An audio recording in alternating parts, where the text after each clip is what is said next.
ఓం శాంతి. శివ అవతరణ మరియు ఎకానమీ యొక్క అవతార మూర్తులు. తండ్రి మరియు పిల్లల పుట్టినరోజు కలిసి ఒకే సమయంలో ఉండడము ఇలా మరే సమయంలోనూ మరియు మరెవ్వరికీ జరగదు. కనుక ముందుగా బాప్దాదా పిల్లలకు పదమాల రెట్ల శుభాకాంక్షలను తెలుపుతున్నారు. బాప్దాదా ఇంతమంది పిల్లలను శాలిగ్రామాలను చూసి హృదయంలో ఈ సంతోషకరమైన పాటలను పాడుతున్నారు. వాహ్, చాలా కాలం దూరమైన తరువాత కలిసిన పిల్లలు. వాహ్ వాహ్ పిల్లలైన వాహ్ వాహ్ అలౌకిక జన్మను అలౌకిక పుట్టినరోజును జరుపుకునే పిల్లలు. వాహ్, పిల్లలైన మీరు ఇంతటి పదమా భాగ్యవంతులుగా అయ్యారు. కనుక ఇక ముందు కూడా భాగ్యవంతులుగా ఉంటారు. అర్ధకల్పం అమర భాగ్యవంతులుగా ఉంటారు. ఇది ఒక జన్మకు వరదానము కాదు, అనేక జన్మలకు అమర వరదానిలుగా అయ్యారు.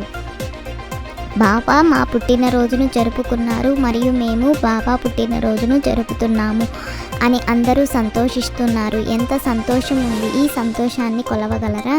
బాప్దాదా పిల్లలు ప్రతి ఒక్కరిని సదా వికసించి ఉన్న ఆత్మిక గులాబీ పుష్పములా చూడాలనుకుంటారు.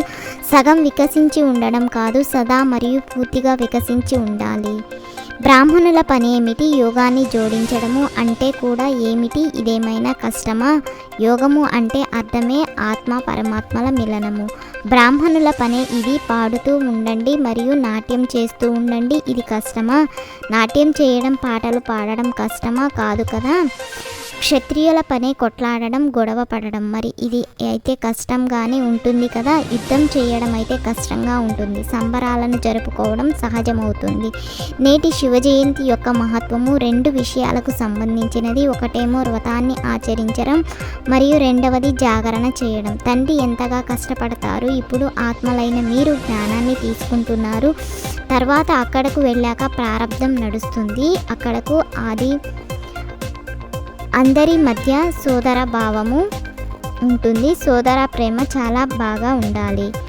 స్మృతి తిలకాన్ని పెట్టుకున్న తర్వాత మొట్టమొదటి వ్రతంగా దేనిని తీసుకున్నారు? సంపూర్ణ పవిత్రతా భవ. పవిత్రతా వ్రతము అనగా కేవలం బ్రహ్మచర్య వ్రతమే కాదు, కానీ బ్రహ్మబాబా సమానంగా ప్రతి సంకల్పము, మాట మరియు కర్మలో పవిత్రత ఉండడము. బ్రహ్మబాబాను చూశారు కదా. వారి ప్రతి మాట మహావాక్యంగా ఉండేది, సాధారణ వాక్యంగా ఉండేది కాదు. ఎందుకంటే మీ జన్మయే సాధారణమైన జన్మ కాదు, అలౌకికమైనది. అలౌకికతకు గల అర్థమే పవిత్రత. ఇతరులను చూడకండి, కానీ బాప్దాదా చూశారు. స్వయానికి బదులుగా ఇతరులను చూడడంలో నిమగ్నమైపోతారు. అది సహజం అనిపిస్తుంది. మిమ్మల్ని మీరు చూసుకోండి. ఈరోజు సంకల్పాలు మరియు మాటలు, కర్మలలో ఎంత % పవిత్రత ఉంది? నలువైపులా సేవలలో ఇతరులకు కూడా పరివర్తన లక్ష్యమును చాలా మంచి ఆర్భాటంగా ఇచ్చారు. అందుకు బాప్దాదా సంతోషిస్తున్నారు. మరి మీకు మీరు కూడా ప్రతిరోజు ఎంత శాతము పరివర్తన జరిగింది అన్న దానిని పరిశీలించుకోండి. ఇప్పటికీ కూడా మొదటి పునాది అయిన సంకల్ప శక్తిలో అప్పుడప్పుడు వ్యర్థం ఎక్కువగా ఉంటుంది మరియు నెగిటివ్ అనేది వ్యర్థం కన్నా కాస్త తక్కువ ఉంది.